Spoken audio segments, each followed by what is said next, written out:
Welcome to the podcast. Today we're going to talk about how to get more of what you want from your relationship or relationships.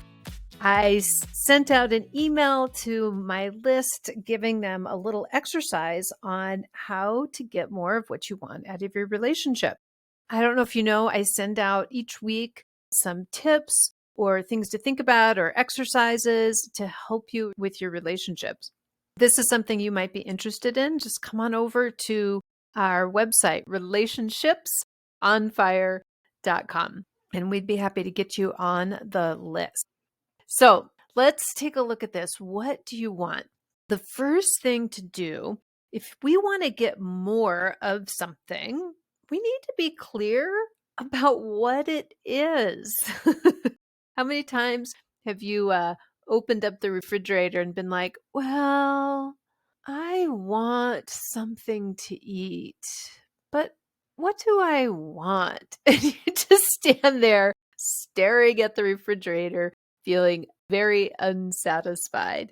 Because the truth is, you probably, in that kind of moment, maybe actually don't want food, or maybe you don't need food. So it gets a little harder to decide. When we really need some food, we go in and we're like, yes, I'm grabbing that apple or making that sandwich because my body needs some fuel. You get a little bit more into action there. But when we're feeling a little bored or listless or anxious or something like that, that's when we tend to just kind of look in and I just want something to feel different. So in our relationships, we can kind of get that way too, that we just feel this wanting, that it isn't, our relationship isn't right. It isn't good enough. Something's missing.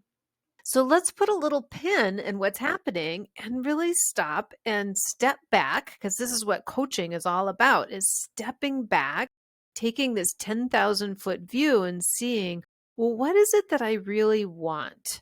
So this is a place where grabbing a piece of paper is really useful for yourself. And I'd like give yourself a week from, this week to next week or something, listening between podcast releases.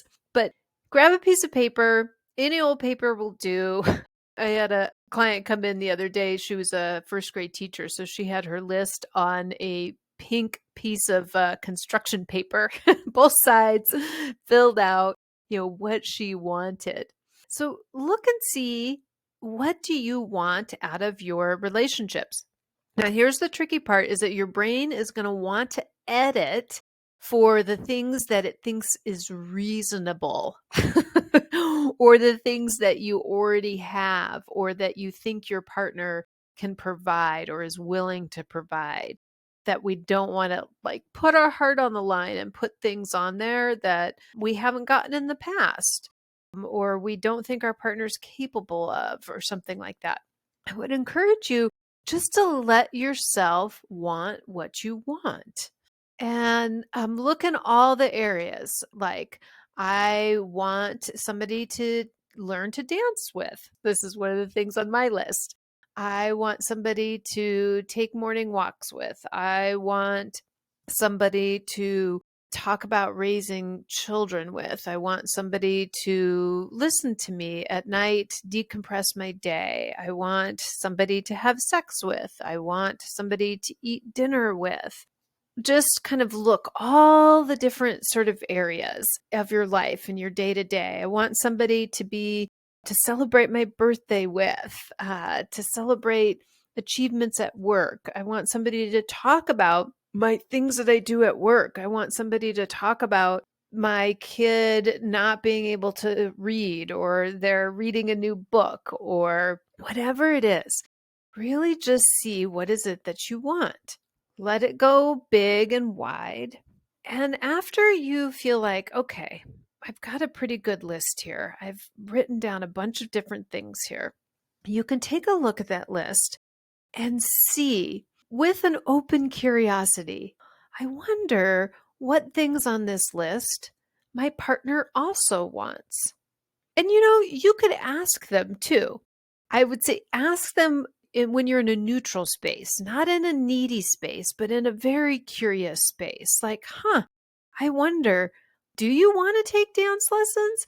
I mean, you've said you wanted to take dance lessons, but we haven't taken them. Is it really something that you want? And give them the space to see, yeah, I do want to take dancing lessons. I have always wanted to know myself too. Or it's not something I would do on my own, but if it's something that was important to you and we could spend time together doing it, I do want to do it. Or no, I said I wanted to, but I don't really want to. Whatever it is, create a space if you want to talk to your partner about it. But you can start on your own, just sort of in wondering, I wonder if this is something that my partner wants or not. And here's the thing, every human being wants a different thing. Your lists aren't going to be exactly the same. I mean, there may be a lot of things that are the same or are similar, and there may be things that are very different. This is the beauty of each of us being our own unique contribution to the world. Our lists are not supposed to be the same. We are not the same. We are each unique in our views and our experiences and our desires. So, one of the traps that we get into is that we have these rules in our brain of what a relationship, what a good relationship, what a good marriage, what a good spouse is supposed to do. And we have these little rules that we make up from different places, right? We get this information from different places throughout our lives, and we don't really examine them. We just kind of push them forward. And we put this with the things that we want. And if our partner doesn't also share these same views and desires, we think something has gone wrong. But what if nothing has gone wrong? This is just exactly how it's supposed to be. So when you get really clear on the things that you want, and you notice your filter of your judgment about what your partner should want or what you should want, then we can start to get curious on this list and see, okay, these are the things that we actually both have a match on. We both want these things. It's really easy to see the things that you both want because it's evident in your life. You are doing those things. A lot of those things are easy. Sometimes there are things that you both want, but you are kind of masking with some of these rules and judgments and criticisms that we don't really get these things. But it might be something that you both actually really do want. Or maybe it's something that you both want, but whatever stage of life that you're in right now, you don't get to have it a lot of the time, right? But you've got very young children. When we had very young children, we didn't have a lot of date nights. But as we're just in this new phase, actually, when I'm recording this, it's our first time of having no children for a couple of weeks here. And our oldest one is off in and out of college kind of life, and our younger one is in high school, so very independent. So we're having lots of time for date life kinds of things. And we're picking up all these new wants that we didn't really have time or space for before. And that's kind of fun. So some of your wants, we want to really acknowledge them that, yeah, we both want them. And we get to have them in a certain amount of quantity. But let's just really revel in love when we're able to enjoy a want match together, if it's a lot of time or a little time in that want match. And let's really honor and enjoy and love and recognize all the things that we have want matches on. And then all the things don't have want matches. They're things that you want, but your partner does not. We want to bless and release those things. Not to bless and release and say you don't get to have those things in your life, but your partner is not the person necessarily to provide those things. That you want to find a different kind of partner in the form of friendship, in the form of another family relationship, somebody else who also has that want. I love to talk all things coaching And I love to talk all things swimming because that is a really big part of my life. I study these things. I'm creative with these things. I enjoy thinking about these things. And my partner wants to support and listen to these things on a limited basis, not as much as maybe I want to talk about it and explore and learn with them.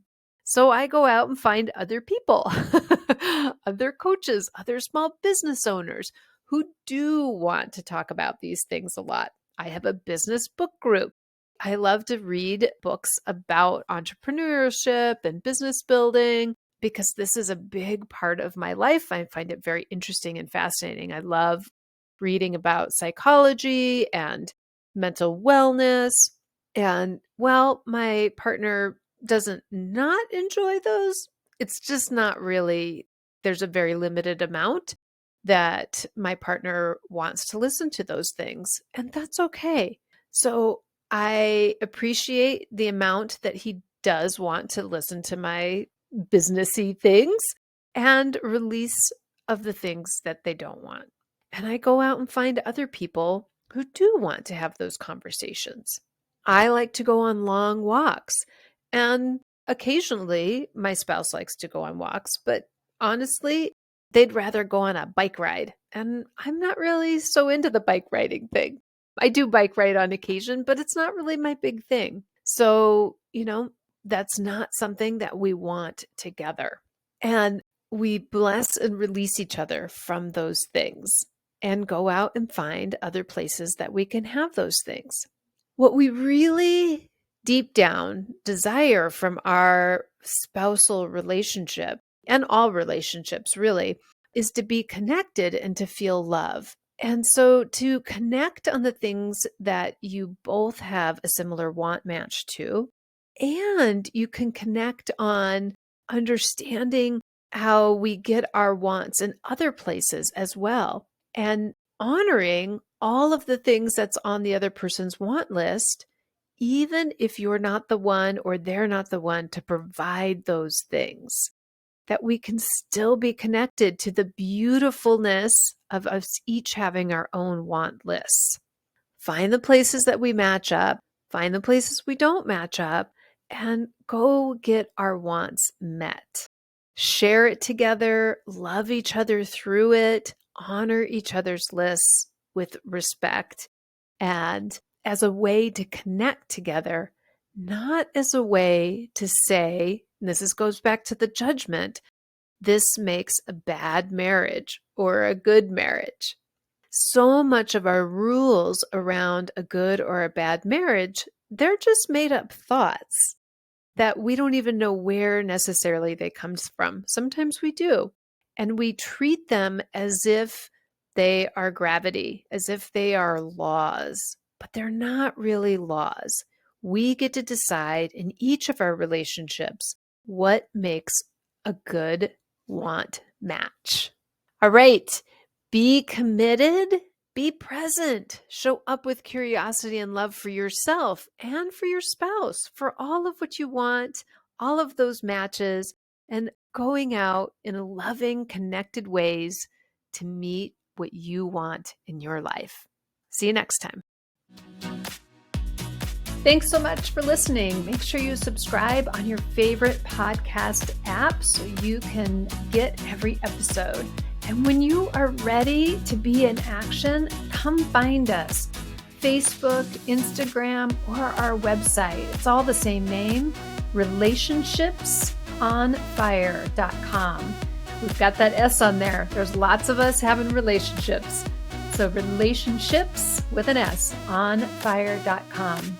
Thanks so much. Saying goodbye, your fire and water gal, Cori Myka. See you next time.